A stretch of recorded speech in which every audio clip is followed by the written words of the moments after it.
Hello everyone, एक बार फिर से आप सबका स्वागत है ट्यूशन सेंटर में। और मैं हूं आपका दोस्त नेमत।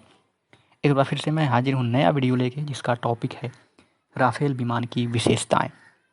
राफेल विमान जो आजकल काफ़ी चर्चा में है।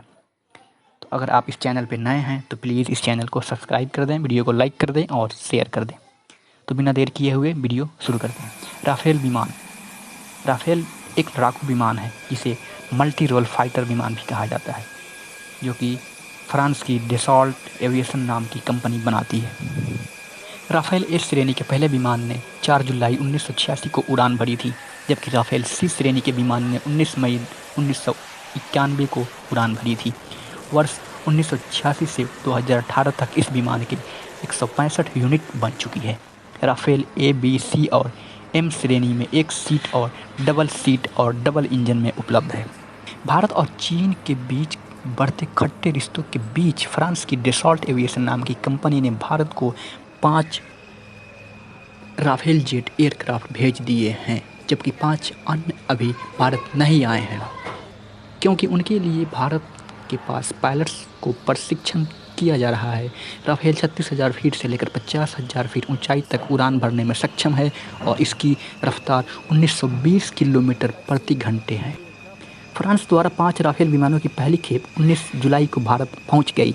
ये राफेल विमान फ्रांस से अम्बाला आई और यहीं पर आधिकारिक तौर पर उन्हें भारतीय वायुसेना में शामिल किया जाएगा। ऐसा माना जा रहा है कि राफेल को भारत आने के बाद दक्षिण एशिया में शक्ति संतुलन में भारत की भूमिका बहुत अहम हो जाएगी।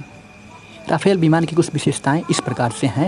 ये 36,000 फीट से लेकर 50,000 फीट तक उड़ान भरने में सक्षम है। इतना ही नहीं, यह 1 मिनट में 50,000 फीट तक पहुंच जाता है।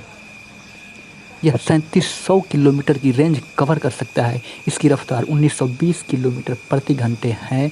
यह 1312 फीट के बेहद छोटे से रनवे से भी उड़ान भर सकता है। यह 15,590 गैलन ईंधन ले जाने की क्षमता रखता है। राफेल हवा से हवा में मारक मिसाइलें ले जाने में भी सक्षम है। राफेल एक बार में 2000 समुद्री मील तक उड़ सकता है। राफेल अमेरिका के F-16 की तुलना में 0.82 फीट ज़्यादा ऊंचा है। राफेल अमेरिका की F-16 की तुलना में 0.79 फीट ज़्यादा ऊंचा है। इसकी विंगों की लंबाई 10.9 मीटर, जेट की ऊंचाई 5.3 मीटर और इसकी लंबाई 15.30 मीटर है।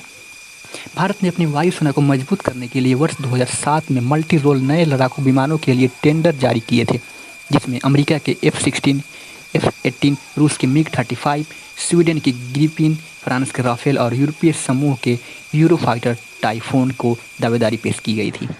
27 अप्रैल 2011 को प्रशिक्षण के आखिरी दौर में यूरोफाइटर और राफेल ही भारतीय परिस्थितियों के अनुकूल पाए गए थे और अंततः 31 जनवरी 2012 को सस्ती बोली व फील्ड ट्रायल के दौरान भारतीय परिस्थितियों और मानकों पर सबसे खरा उतरने के कारण यह टेंडर राफेल को दिया गया था।